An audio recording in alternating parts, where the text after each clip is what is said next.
Hello everyone, welcome to this webinar from Fieldfisher Silicon Valley. Thanks for joining us.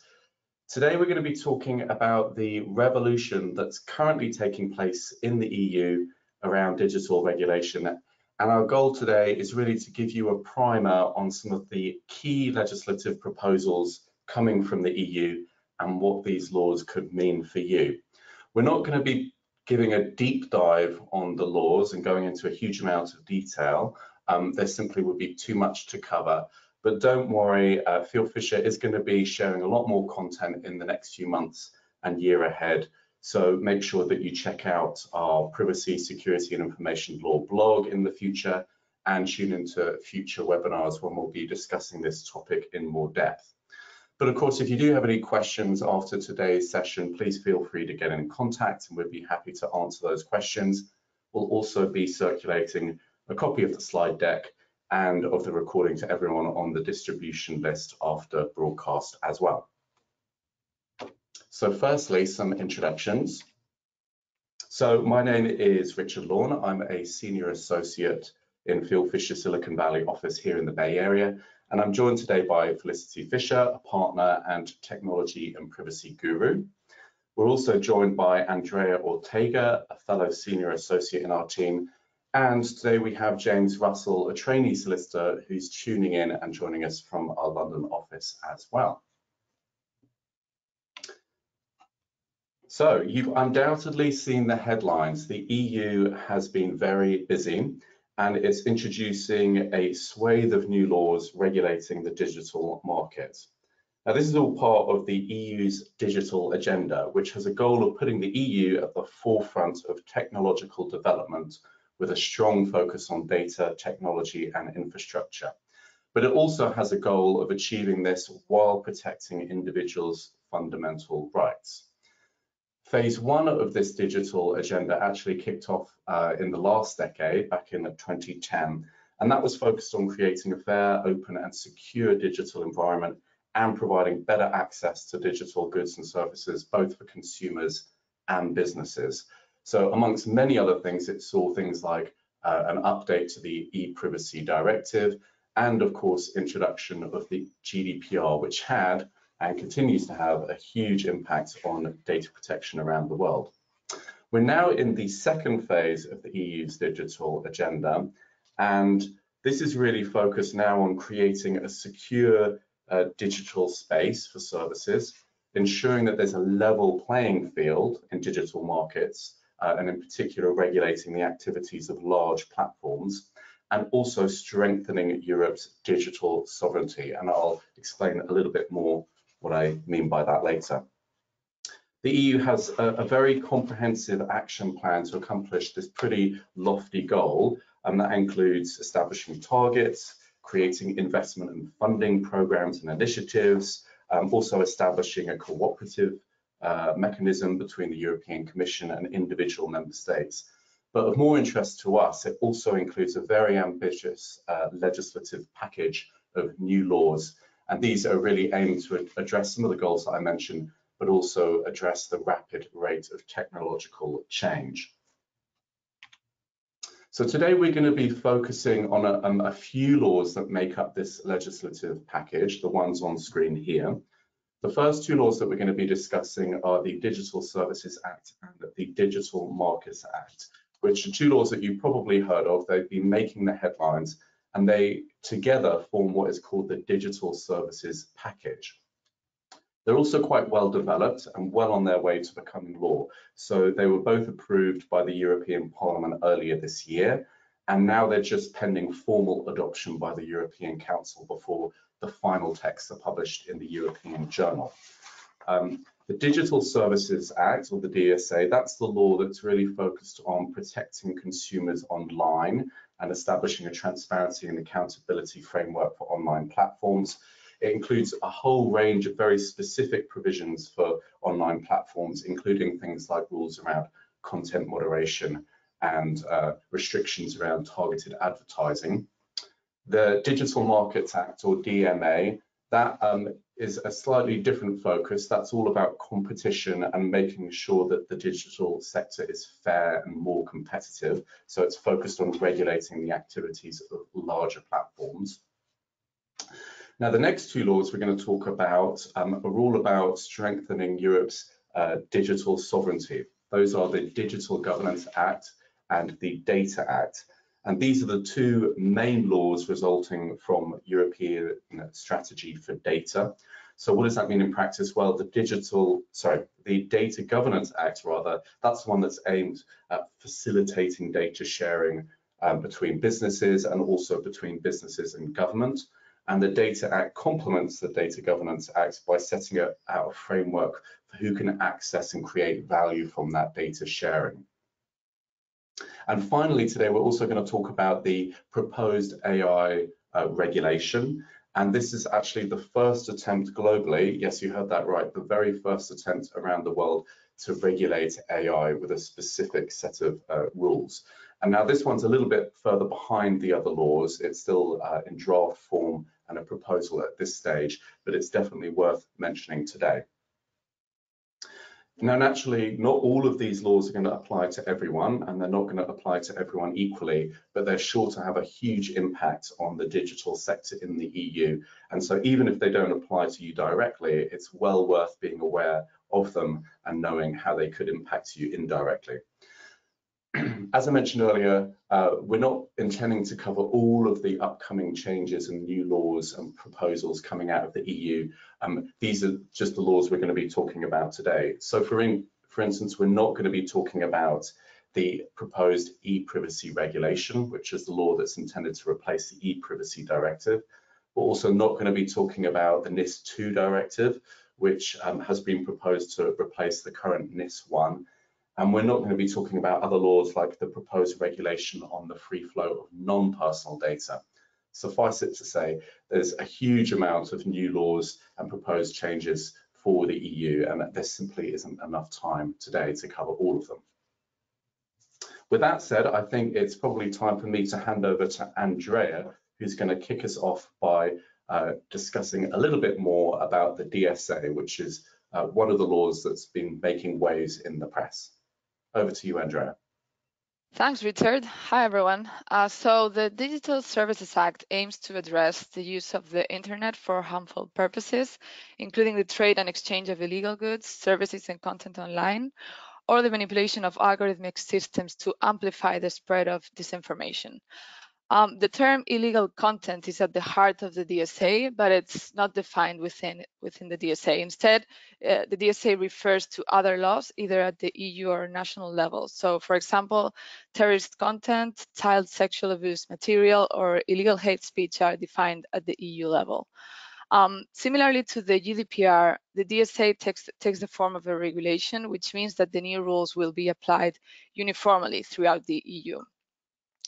In addition, importantly, these rules will apply to all players, European or not. It will therefore have extraterritorial reach, in contrast to the e-commerce directive, which only applies to service providers established in the Union.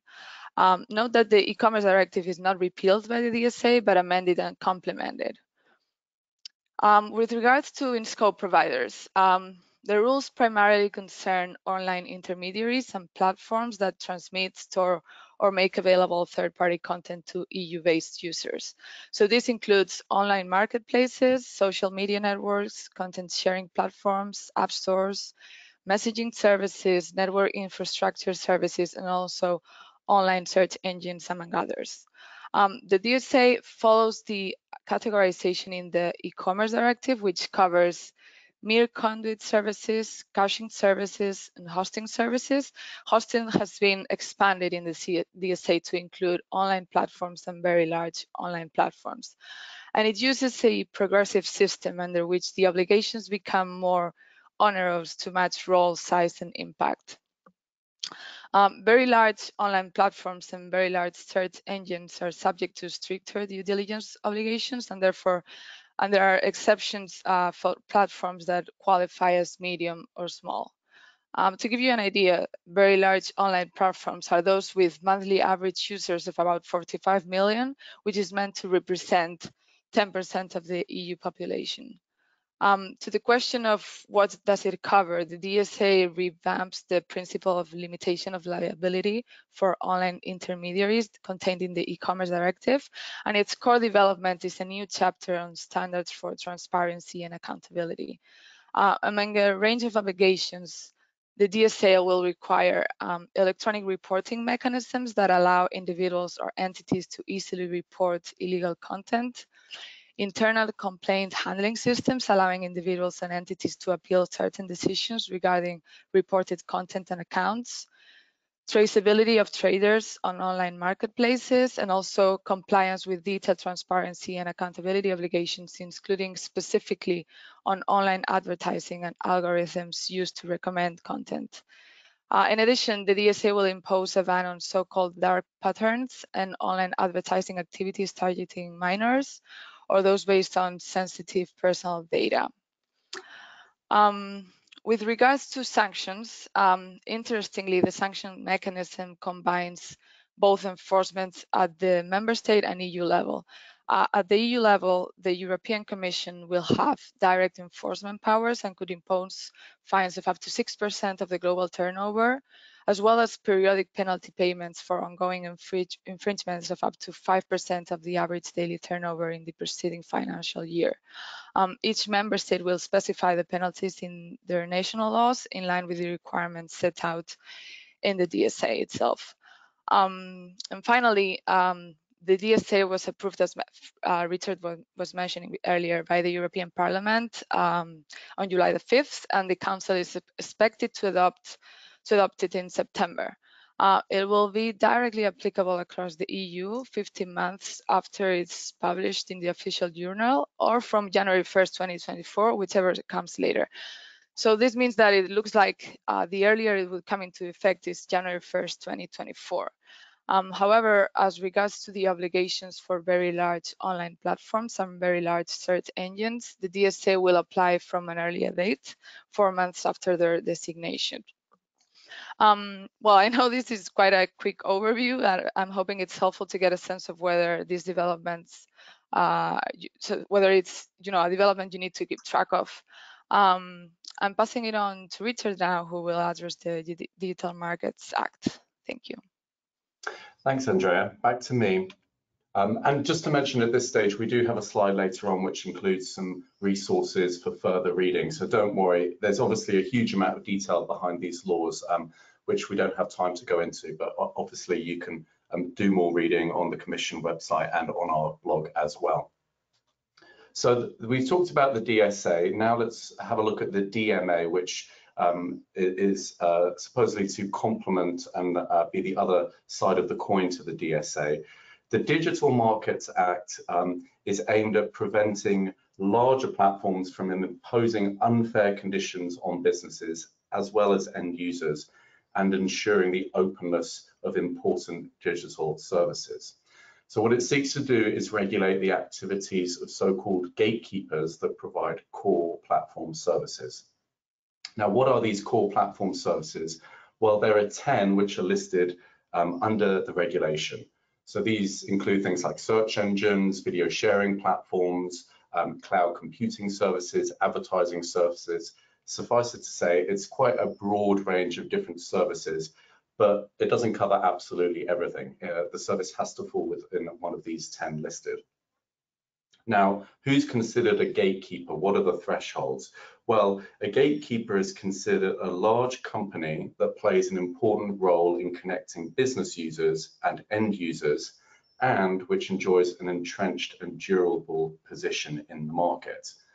What does that mean? Well, it means the company, first of all, has to have a size that impacts the internal market, and that is going to be presumed if the annual turnover of the company within the EEA is at least 7.5 billion euros in each of the preceding 3 financial years, or if the company has a market cap of at least 75 billion euros in the last financial year.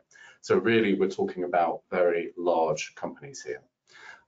It also means that the company has to control gateways for business users and end users. And that is, again, it's presumed when the company has more than 45 million monthly active end users within the EU and more than 10,000 yearly active business users in the EU. So the company has to have a fairly substantial user base, both in terms of business users and end users. And finally, the company also has to have an entrenched and durable position. And this is going to be presumed if it meets both of the other two conditions I mentioned for each of the last 3 financial years. It's important to point out, though, that these are some presumptions, and whether a company actually is considered a gatekeeper or not may depend on some of the circumstances and some arguments that may be put forward. In principle, companies that reach the threshold to become a gatekeeper have an obligation to notify the European Commission, and the Commission will then publish a list of companies designated as gatekeepers. In addition, the European Commission will also have the power to carry out its own market investigations to identify companies as gatekeepers and add them to that list. So you could imagine there are some companies you probably already have in mind that are going to be naturally included on the list, but we'll see also in time who it might otherwise be considered a gatekeeper under the DMA. So what does the regulation actually cover, and what does it regulate? Well, as I said before, it includes a number of provisions, some do's and don'ts around anti-competitive practices. So these are things like restrictions on gatekeepers ranking their own products or services in a more favorable manner compared to those of third parties. It includes things like a ban on requiring app developers to use the gatekeepers' in-app payment systems or identity providers, and also a requirement to allow business users to promote their offers and conclude contracts outside of the gatekeepers' platform. So really ensuring that there's a fair market. It also includes requirements around interoperability of the gatekeepers' services with third-party services, and some data mobility provisions. So for example, gatekeepers will be required to provide their business users with access to data generated by the business users' activity on the platform. And they also will be required to provide business users that are advertising on the platform with access to advertising performance data and ad pricing information. So giving business users better access to data and ensuring fair access. There are also some specific advertising requirements. For instance, a ban on gatekeepers tracking end users outside of the gatekeeper's core platform service for the purposes of targeted advertising, unless they've obtained effective consent. And I think it's fair to say you can, just listing off some of these requirements, you can already see that some of them at least are almost targeted at particular companies and practices that have already been under investigation and criticism, but I won't go into that anymore today. Now, why is the law important? Well, if you look at the figure there, there's the potential for up to 10% of global turnover in terms of fines for these gatekeepers. It's a very large number. It's well above, for instance, the 4% under the GDPR or the 6% mentioned for the DSA. So these potentially extremely large fines that could be levied by the European Commission.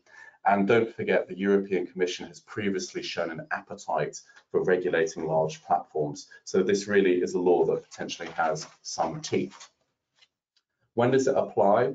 Well, this law will come into effect essentially 6 months after it's published in the European Journal. So looking at the timeline, it's possible that it is going to come into effect in autumn or winter of this year, perhaps early next year in 2023. The other thing to mention, though, is that there is a lead time for companies that are designated as gatekeepers. So once you're identified as a gatekeeper and designated within that role, you have 6 months within which to comply with the DMA requirements. So even when the law takes effect, the requirements won't necessarily be applicable to these gatekeepers from day one. That's probably enough on the DMA. So we'll change track slightly now. I'll hand over to James, who's going to be talking about the Data Governance Act and the Data Act. Thanks, Richard. So as Richard has already explained, these two pieces of legislation are somewhat distinct from the two we've already covered. But we decided to deal with them together here, partly because there's a lot of synergy and overlap that's intended to put these two pieces together, but also because just by virtue of having had somewhat less press coverage, I think there's also potentially a risk of getting these confused. Having somewhat similar names and dealing with very similar subject matter, it's helpful to compare and contrast just exactly how these two interact with each other. So first of all, maybe starting with some of the things that both of them do. So both pieces of legislation deal with data in a broader sense than we've seen under the GDPR. So whilst we might be used to the terminology of data subjects, controllers, and processors, under the Data Governance Act and the Data Act, instead we're looking at data users and data holders, which does have this broader application of applying both to personal and non-personal data. Similarly, both of them extend restrictions on international transfers beyond what we've seen in the GDPR to non-personal data, now that data has this broader meaning. And although we use our padlock image here for the EU Data Act, suffices to say that in both cases, one of the main driving thrusts is a desire by the EU to try and unlock broader data use across the EU. So moving to the Data Governance Act in particular, the three main focuses here are increasing reuse of public data, improving data sharing through new data intermediation services, and generally promoting data altruism. So firstly, in relation to reuse of public data, we're coming back to one of the objectives Richard mentioned earlier of leveling the playing field. And some of the mechanisms via which the EU is suggesting we do this is limiting exclusive data reuse agreements. So these are now only going to be used where justified and necessary, with maximum limits of up to 12 months, enforcing reasonable fees and implementing time limits for responses to reuse requests. So in this case, 2 months. How do we do all of that whilst nevertheless ensuring privacy and confidentiality? In this case, when we're dealing with public sector data that potentially has trade secrets, intellectual property protection, or as we've already mentioned, personal data protection under the GDPR, the EU is suggesting we're going to have increased use of secure processing environments and anonymization techniques. So here we're looking at things like differential privacy and creation of synthetic data. Precisely how that will work, I think, is somewhat uncertain, but we're reassured that the creation of a European Data Innovation Board should at least assist in facilitating the sharing of best practice. Moving on then to data sharing, the EU is promoting the nascent industry of data intermediation services. So here we're talking about those who connect holders and users of data, but don't necessarily add any extra value necessarily themselves. And that therefore it would be helpful to introduce, as the Data Governance Act does, national registers to clearly identify those who are trustworthy organizers of data sharing and pooling services. And in mind here, we have things like personal data spaces or data wallets. If any of you have consent management services on your websites for your cookies, you'll know what we're talking about, and ad tech users in particular will find plenty of interest here. Moving on then to data altruism organizations. Here we're looking at organizations that want to promote themselves as voluntarily making more data available.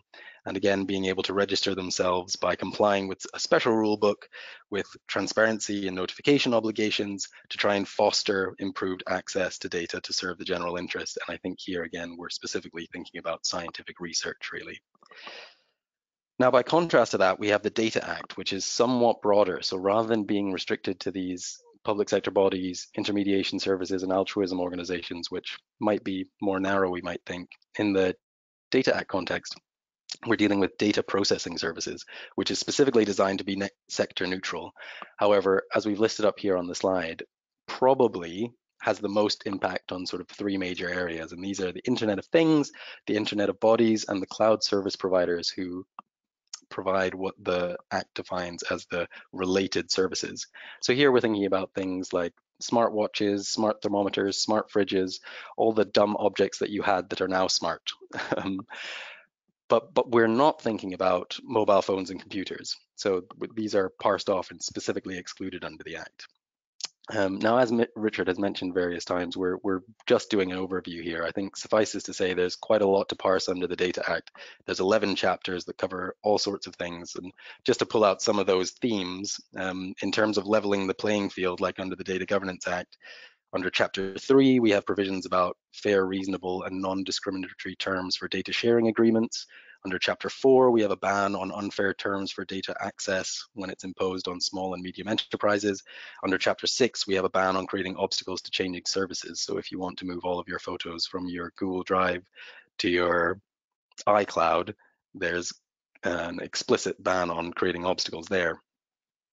Similarly, in terms of promoting sharing of data, like we saw under the Governance Act, under Chapter 8, there are again open interoperability standards, and under Chapter 7, the provisions I mentioned before on restrictions on international transfers.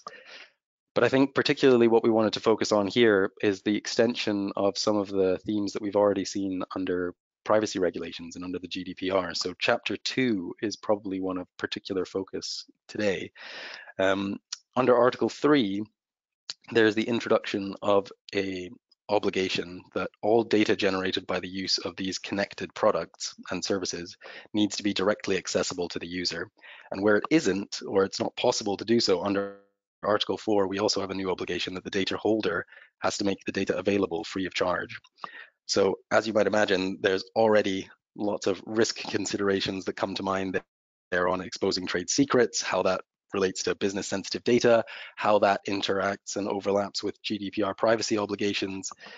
There's some questions to be asked still. And similarly, when we look at Article 5, which is under Chapter 2 in relation to data portability, we have this new data portability right for connected products, where no longer are we in the situation under the GDPR where we're limited to personal data being processed on certain legal bases and only where it's technically feasible.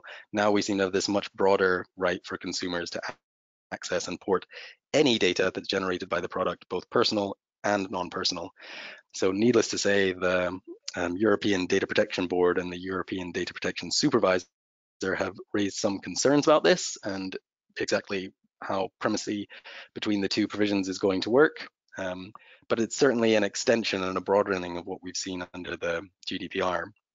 So moving on to why should I care about all of this? Why is it important?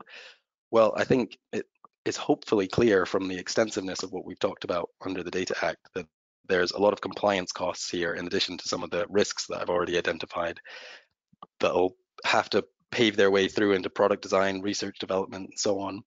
One thing to highlight particularly as well is the potential for extraterritorial scope here. So like under the GDPR, if you're placing products or services on the EU market, if you're targeting EU consumers, or even if you're making data available in the EU, it doesn't matter if you're in the US, you're potentially subject to the laws here. And all of that's on top of what you're now becoming very familiar with, but a percentage fine based on global turnover. And here it's a 4% directly referencing Article 83.5 of the GDPR limit. And similarly, under the EU Data Governance Act, although we don't have a number in the same way, we will have sanctions set by national regulators that we can speculate might fall in line with a similar sort of trend. When is all this going to happen? Well, for the Data Governance Act, it has already entered into force on the 23rd of June this year, so will be applicable from September next year. Just to flag, though, that there will be transitional arrangements for entities that are already providing data intermediation services. So if you're already running a data marketplace, for example, then you'll be required to comply with the new obligations that are set out under the Act 2 years later. So you'll have until the 24th of September 2025. By contrast, under the Data Act, we're at an earlier stage. So the proposed regulation was adopted by the Commission on the 23rd of February this year, and the deadline for feedback on that, like that we got from the European Data Protection Board, was due in May. But at the moment, the European Parliament's Committee on Industry, Research and Energy is preparing their report. So we expect that if we do see application of it next year, it's probably towards the end, maybe autumn to winter next year. And so talking about another piece of legislation that's still at an initial stage, I'm going to pass you on to Flick, who will talk about the world first of artificial intelligence regulation in the EU. Over to you, Flick. Cool, thanks, James, and thanks for the spoiler alert. Yeah, I was looking forward to telling you all that this is going to be the world's first AI regulation, but I think you've heard that from 2 other people on this. So just in case you hadn't got enough law to get your head around, we've also got another regulation which is working its way through the legislative wheel in Europe, and that's the artificial intelligence regulation. And as has already been mentioned, this is still very much a proposal that hasn't yet been approved yet. So the Commission published it in April 2021, and both the European Council and the European Parliament are now going through the process of reviewing this draft proposal and legislation and preparing comments. I think so far there have been over 3,000 amendments that it has been subject to, so it's still very much a work in progress. And I think the expectation is that it won't get put through what we call the trilogue process till potentially next year. So a bit of a way off this regulation being approved, but of course it's attracted a huge amount of attention because of its focus. So the objective of this regulation is to lay down harmonized rules on AI, and as has been mentioned, provide the first ever AI-focused legal framework. So, once it gets approved, it's going to create a uniform legal framework to govern the development, marketing, and use of AI systems. And really the goal is to ensure that all AI products are safe, they respect EU law, and to enhance a lot of the governance arrangements around how AI is managed in Europe, all in recognition of the fact that AI systems are producing potentially harmful outputs or having harmful effects in society. So we need to be really careful and manage how they are produced, developed, and some of the safety considerations around those systems. For the most part, the provisions of the draft proposal apply to providers of AI systems, but there are also some provisions that apply or are targeted at the users of the systems. And the regulation really has a very broad definition of what we deem to be AI. So it effectively would capture a range of software-based technologies that encompass things like machine learning, logic and knowledge-based systems, and statistical approaches. And it captures both AI systems used as a standalone product, but as I'll go on to mention, also AI systems that form a component of a product. And consistent with most European kind of legislation, it takes a risk-based, technology-neutral approach to how it's regulating AI. So the focus of the responsibilities and the obligations is really on providers of high-risk AI, and it also goes on to prohibit certain unacceptable AI. And then it kind of goes from there. If you're doing kind of lower risk AI, the obligations get more minimal. Important to note, as with lots of the other law that we've discussed in this webinar, this definitely has extraterritorial effect, or will have extraterritorial effect. So obviously applies if you are a provider or a user of AI systems in the EU, but it's also going to apply if you are a provider who's placing on the market or putting into service AI systems in the EU, even if you are in fact located outside of the EU. It's also going to capture providers or users of AI systems located outside the EU where the outputs are themselves used in the European Union. So not just going to capture providers and users based in the EU. As I mentioned, the overall approach to the regulation is a risk-based one. So it's almost got this kind of pyramid approach. So at the top of the pyramid, we've got AI systems presenting what are deemed to be unacceptable risks. And there the rules are pretty simple. They're just prohibited. And we'll talk a bit more about that in a second. And then you've probably got the bulk of the obligations, which are focused on what we're calling high-risk AI systems. And those high-risk AI systems are authorized, but they're subject to a set of requirements and obligations that need to be met before they can be marketed or launched in the EU market. And then as we head towards, I guess, the bottom of the pyramid, it's more about those with limited risk. Those AI systems will be subject to light transparency obligations, and those with low or minimal risk, there are no obligations. So the regulation doesn't really regulate those low or minimal risk AI systems. So how do we categorize or figure out which bucket we're in? So as I mentioned, we've got the unacceptable risk category, and those systems are completely banned. And we've got a long sort of list of the types of AI systems that would be called for that. So it includes systems that deploy harmful, manipulative, subliminal techniques, systems that exploit vulnerable users or groups, systems providing social scoring, but only if they're used by public authorities or companies acting on behalf of public authorities. So that would include scores used to evaluate the trustworthiness of individuals that could then be used to have or could have discriminatory effects. And then the final one is real-time biometric identification systems that are used in publicly accessible spaces for law enforcement purposes. It's very important to note that it's not a ban on all biometric identification systems. It's a ban on those used by for law enforcement purposes in publicly accessible spaces. And again, there are some exceptions that are baked into that and some provision for member states to legislate to allow for those identification systems.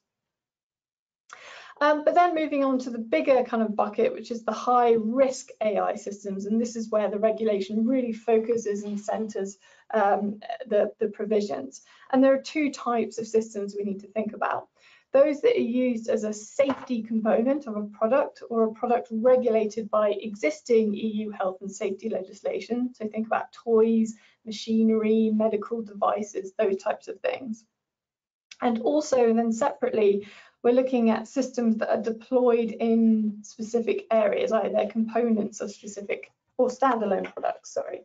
So that would include biometric identification, management of critical infrastructure, education and vocational training, employment and worker management, immigration, law enforcement, justice focused systems. So those are all going to be regulated specifically as high risk AI systems. So what do we need to do? Well, if you are wanting to put onto the market a high risk system, there are now a number of requirements, or there will be a number of requirements that have to be met. There will be an obligation to do what's called conformity assessments before they can be used or sold. We will also need to register in an EU database and affix the CE marking before it can be used or sold. There are also certain data training and governance requirements. So of particular interest for anybody with a privacy focus, those training, validation and testing data sets must be sufficiently representative and free of errors and complete for the purposes for which you're trying to use them. Be interesting to see how we can ensure that data that's used to train a model is completely free of errors, but that's currently how the proposal has been written. There are also certain risk management requirements, data quality management and governance procedures, requirements for effective human oversight of the AI systems. And then, of course, we've talked a little bit about some of the transparency requirements that might need to be met there as well. There's also sort of effectively cyber security incident requirements. So providers will be required to inform the national competent authority of any serious incident or malfunctioning of the high-risk AI system. And there we're going to see some overlap between the existing kind of notification regimes under the GDPR and also under the NIS rules. And then finally, there will also be some obligations that apply to the users. So the users of those systems are going to have to make sure that the systems are operated in accordance with the instructions of use. They're also going to be required to ensure human oversight when using the AI system and to monitor the operation of possible risks. There'll also be obligations for them to notify providers of any serious incidents or malfunctioning. So potentially quite a bit of compliance work to do to be able to, complete these assessments, to make sure you've got the right governance arrangements and risk management processes in place. And then just looking at the last bucket, which was the low risk bucket. So those are the AI systems that are very lightly regulated here, and they would cover systems that interact with humans. Think about chatbots, also biometric categorization systems, anything that's involved with emotional recognition, or generating or manipulating content, so deep fakes. And those would be subject to an obligation to make people know, for example, provide transparency that it is a deep fake or that you're interacting with a chatbot. But beyond that, the obligations around those are pretty light. So quite a bit to come with that regulation, but we're a little bit way off it being approved. Why should anybody care about it? Well, if you thought the GDPR fines were high, as we've seen with some of these other pieces of regulation that we've been talking about, this also has a sort of eye-watering number of 6% of global turnover, or up to 30 million euros being the potential highest fine that can be issued. It ranges from as low as 2% of global turnover, or 10 million euros, upwards to that 30 million number, depending on the infringement.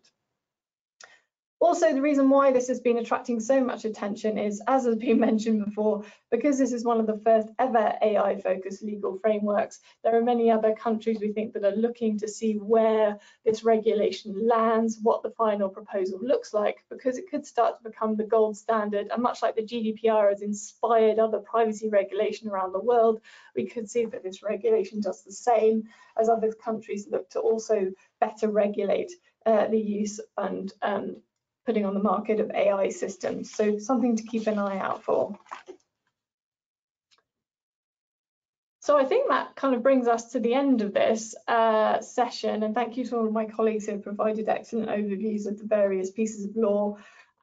We set out here to give you an overview. There's clearly a huge amount of detail behind lots of these legislative initiatives. If you have any questions and want to get in touch with our team, please do that. We've put on this slide a number of additional resources that you might find useful if you want extra information.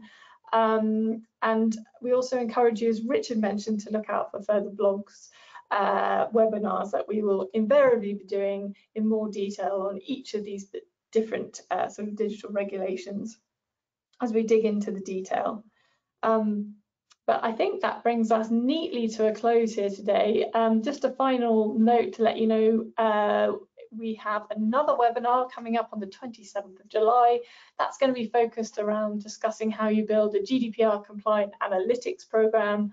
So thinking about how you collect usage data, how you might use data for product improvement, all of those kind of thorny questions are ones that a lot, we see as coming up all the time with our clients out here in the US. So yeah, tune in for that one, and thank you very much for joining us today.